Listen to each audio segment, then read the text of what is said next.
నిత్య పూజలివివు నేరిచిననో ప్రత్యక్షమైనట్టి పరమాత్మునికి నిత్య పూజలివివో.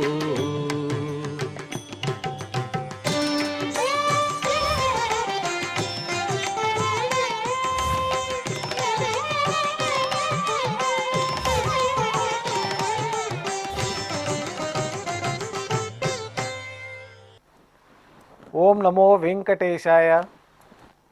శనివారము, శ్రీ పరాభవనామ సంవత్సరము, దక్షిణాయనము, వర్ష ఋతువు, శ్రావణ మాసము, శుక్లపక్షము, తద్య తిథి, పూర్వ పల్గుని నక్షత్రము, ఆగస్టు 15, 2026.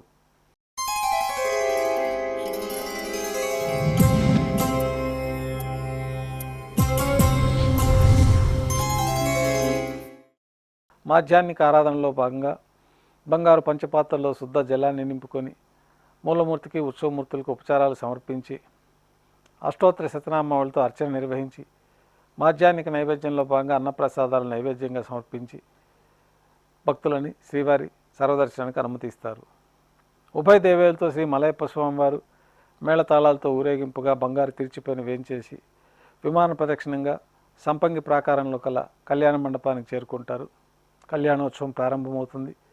పుణ్యాహవచనము, అంకురార్పణ, రక్షాబంధనము, అగ్నిప్రతిష్ఠ, స్వామివారికి, అమ్మవార్లకి కళ్యాణోత్సవం సందర్భంగా నూతన పట్టు వస్త్రాల సమర్పణ, మహాసంకల్ప పఠనం, ప్రవరాల పఠనం, మాంగళ్యాలకు ఆరాధన, మాంగళ్యాలకు అభిషేకము, ఆరాధన పూర్తయిన తర్వాత శ్రీవారి తరఫున మాంగళ్యాల్ని అమ్మవార్లకి సమర్పణ గావించి ఈ సందర్భంగా శ్రీవారికి, అమ్మవార్లకి కర్పూర నీరాజనాన్ని సమర్పించి విశేషమైన హోమాలతో పూర్ణాహుతి పూర్తయిన తర్వాత మాలా పరివర్తనం అనే కైంకర్యాన్ని నిర్వహించి ఉభయ దేవేరులను శ్రీవారి చెంతకు చేర్చి ఈ సందర్భంగా అక్షతారోపణం అనే ఆగమోక్తమైన కార్యక్రమాన్ని నిర్వహించి శ్రీవారికి కర్పూర నీరాజనము, నైవేద్యము, తిరిగి కర్పూర నీరాజనంతో కళ్యాణోత్సవం పూర్తి అవుతుంది.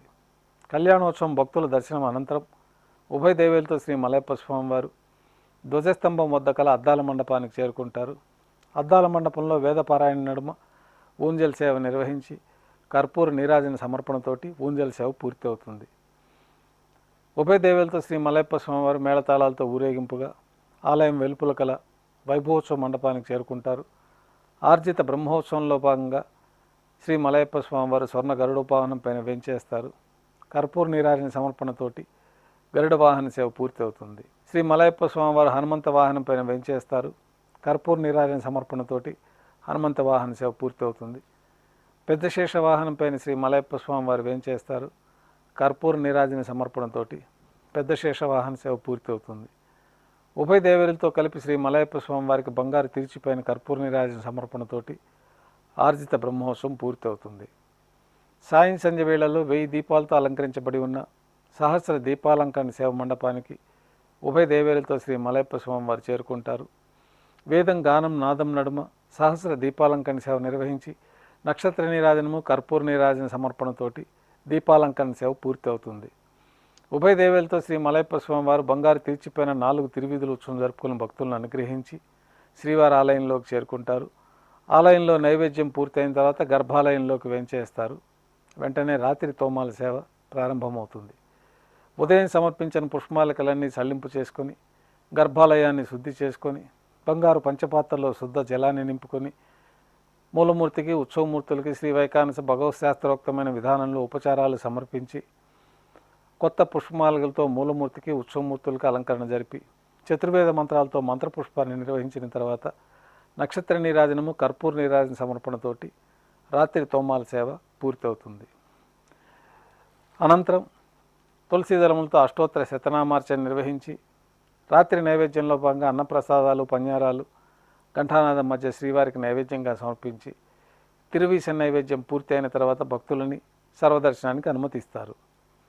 కొద్ది విరామం తర్వాత ఏకాంత సేవలో భాగంగా రాత్రి సమర్పించిన పుష్పమాలికలన్నీ సళ్ళింపు చేసుకొని గర్భాలయాన్ని శుద్ధి చేసుకొని బ్రహ్మ తిరువారాధన కోసమే బంగారు బిందెలోని తీర్థాన్ని సమర్పించి ఏకాంత సేవలో భాగంగా కౌతుకబేరమైన శ్రీ భోగ శ్రీనివాసమూర్తిని బంగారు పట్టు పాన్పు పైన వెంచేపు చేసుకొని ఏకాంత సేవ సందర్భంగా శ్రీవారికి దారోష్ణమైన గోక్షీరము, జీడిపప్పు, ద్రాక్ష, కలకండ కలిపిన మిశ్రమం నైవేద్యంగా సమర్పించి వివిధ రకాలైన పండ్లు నైవేద్యంగా సమర్పించి కర్పూర నీరాజనంతో ఏకాంత సేవ పూర్తవుతుంది.